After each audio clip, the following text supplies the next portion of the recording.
Headstand, for the most part, is an easier practice than both jumping through and jumping back. However, it is a posture that you need to establish fully before you can develop better balance and control in handstand. The forearm balance is a halfway step between headstand and handstand. Initially, you may need to build some confidence to practice these postures away from a wall.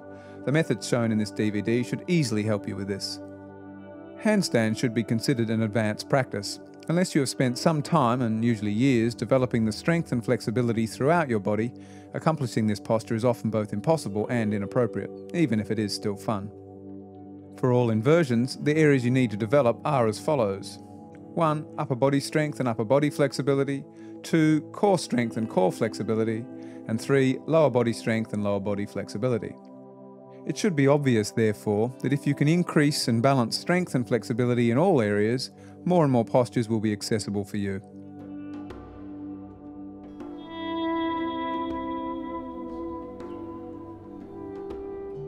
There are various points to beginning the appropriate application of headstand, namely, what weight you put on the arms versus the weight you put on your head, and where you put the weight on the head. That is, either forward towards the forehead or towards the back and the crown of the head.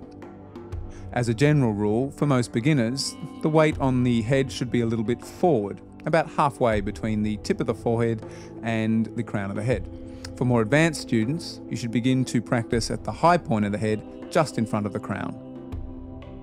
Ideally, as far as the weight on the arms versus the weight on the head is concerned, my best advice is to try to keep weight evenly balanced across all of it. Particularly once you're holding the position and free balancing off the wall, it is a matter of trying to coordinate both breath, awareness, and postural alignment in order to integrate this balance. Having said that, initially for most beginners, particularly when moving in and out of headstand, coming up and going down, it is important to keep more of your weight centered down to the elbows in order to facilitate better control, particularly going up, and longer graceful movements.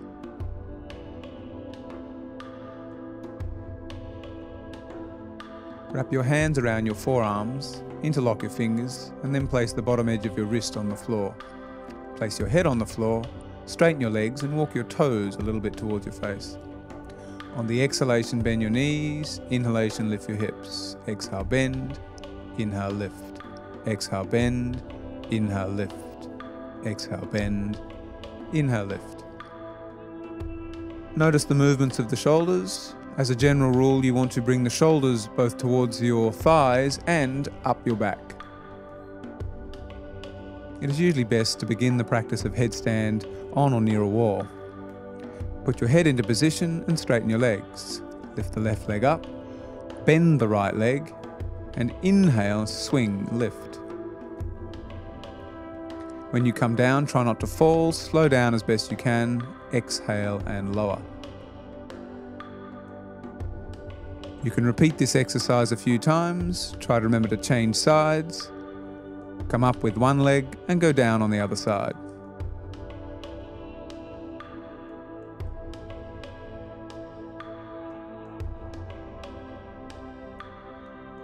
Lift the left leg again, this time rather than swinging up the wall, inhale and try and lift a little more slowly. On the way down, exhale and pause, and then touch down.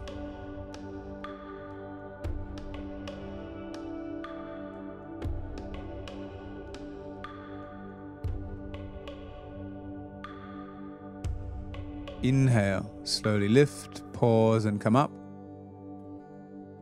Exhale, come down, pause, and then lower all the way.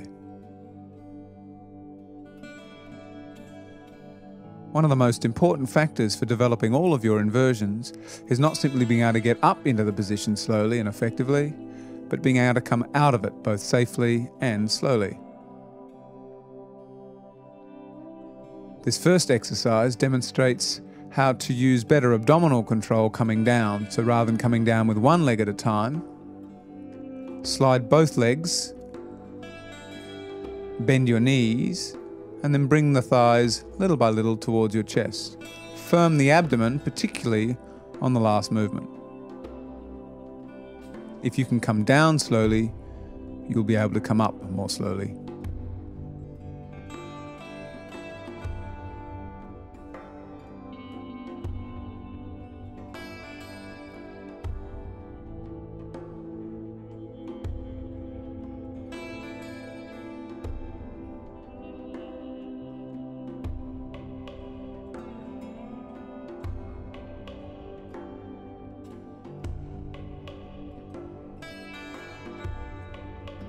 These movements become a little bit like doing sit-ups, only you're upside down and therefore a little more fun.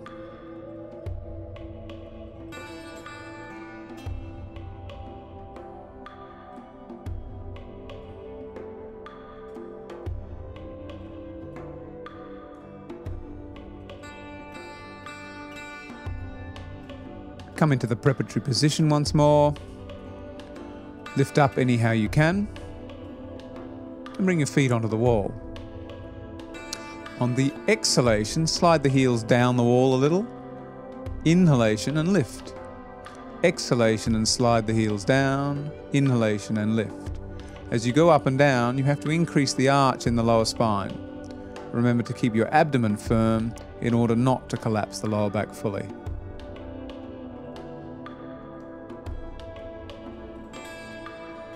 From there, use the arch to lift the feet away from the wall.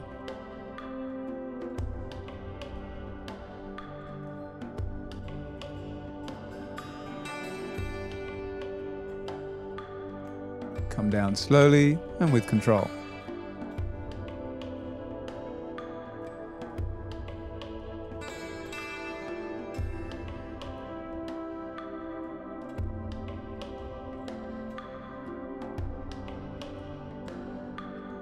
Once again, come into the first position. Straighten and lift. Exhale and come onto the wall. Inhale, slowly lift the feet away, lengthening out of the front body and lengthening into the full headstand position.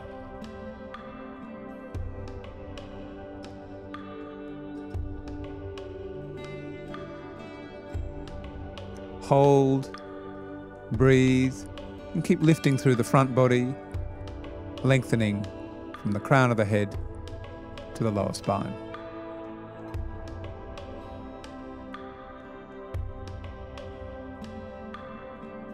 Exhale, bring your legs down slowly, touch the floor, release the legs and release your neck.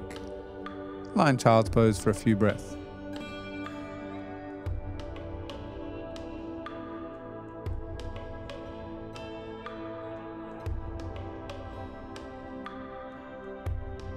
Come a little further from the wall, have a little bit of confidence, and once again, inhale as you lift up. Use the distance from the wall to encourage a greater range of movement. You're testing your balance this way and also developing better control through the abdomen and lower back. Inhale as you lift up.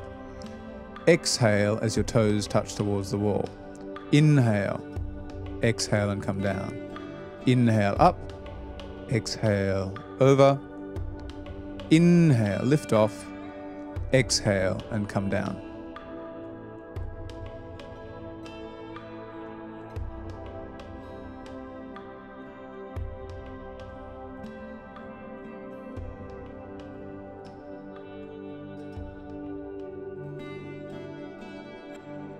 Once you've established better balance and control using the wall, it is important to, sooner rather than later, develop the balance and control off the wall. The first example, we practice swinging the legs up. This momentum initially can create a little bit of unsteadiness. The more momentum you use, the less stable you'll be.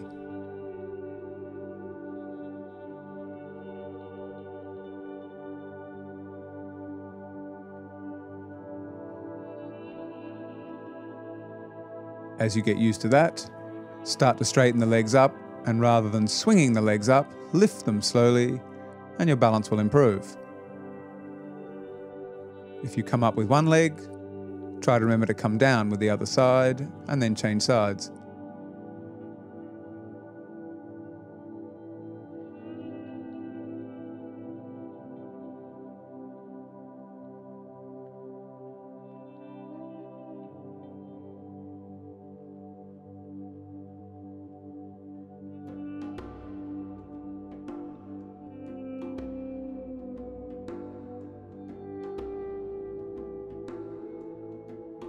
When practicing lifting, both bent-legged and straight-legged, it's important to understand where your hips are even though you can't see them. As you exhale, you bend the legs. As you inhale, you lift the hips.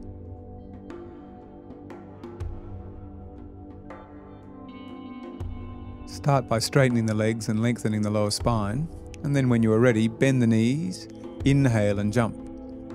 When you do jump up, try and pause at the top and hold for a moment or two.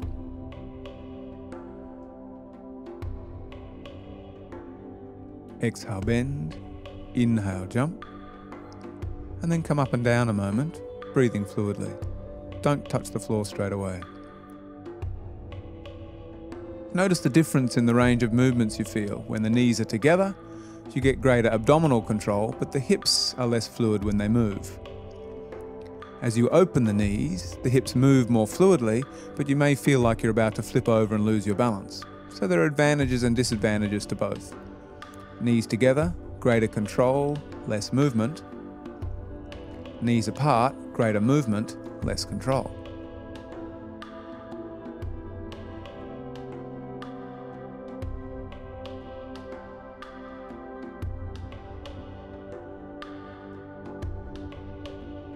When you move from jumping to a lifting action, you need to both engage the abdomen and the shoulders by lengthening from the lower spine to the upper back. When you're doing this, it is important not to hunch the neck, so keep your face relaxed at all times. As you develop both the strength in the abdomen and shoulders and the flexibility through the spine and the hamstring, you can move effectively from jumping to lifting bent legs to lifting with straight legs. Keep in mind that both strength and flexibility are needed for the final stages. Straighten your legs. Inhale and rise. Once you're at the top, begin to arch the lower back slightly, bringing your feet overhead, and then bring the feet back in the opposite direction. By moving backwards and forwards in this manner, you can begin to gauge where your approximate center is. As you arch, you can recognize that's not straight. As you go into a forward fold, you can recognize that that is not straight either. As both your alignment and your breath begins to improve in this posture, you can begin to find a long and straight position where, little by little, the posture becomes effortless rather than effortful.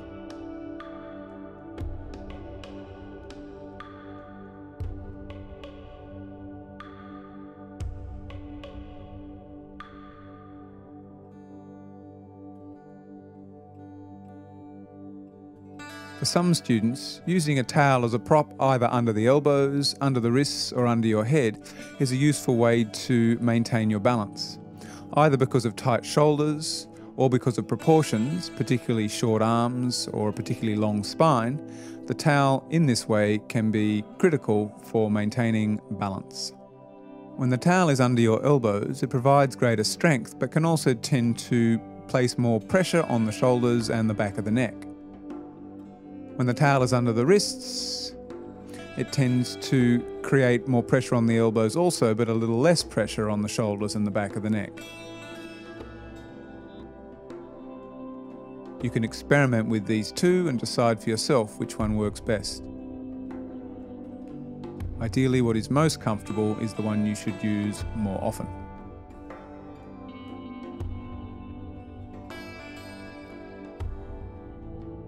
In the last example, a towel under the head can be useful just simply for support, particularly if there is undue neck strain. It is important to note here the thickness of the towel can make a large difference, so for some, just a millimetre or two may be sufficient.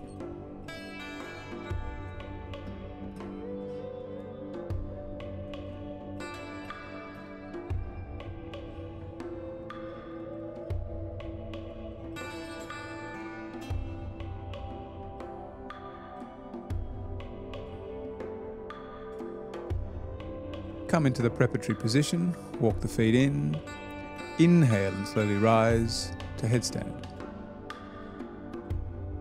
Broaden the shoulders, lengthen the front of your body, and try to keep your breathing fluid at all times. As you maintain the headstand position for longer and longer, you may notice increased jaw pressure and thus an increased tendency to shorten the breath. Keep your breathing smooth and long, And keep space between your teeth. The upper and lower jaw should not be clenching. If you can keep your face relaxed and your jaw free of tension, the headstand position will become effortless.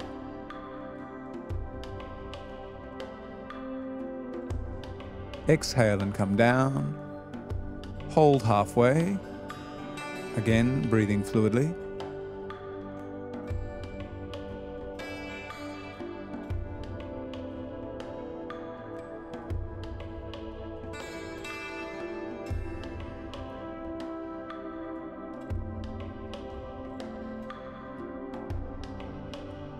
Inhale and rise. Pause at the top. Exhale and come down until your toes are just off the floor. Inhale and rise. Exhale and lower down. Inhale and rise. Exhale and lower down. Inhale and rise. Exhale and lower down. Inhale, rise. Exhale and come down. Release, bend your legs, and release the back of your neck. Relax in child's pose and allow your breath to find its own rhythm.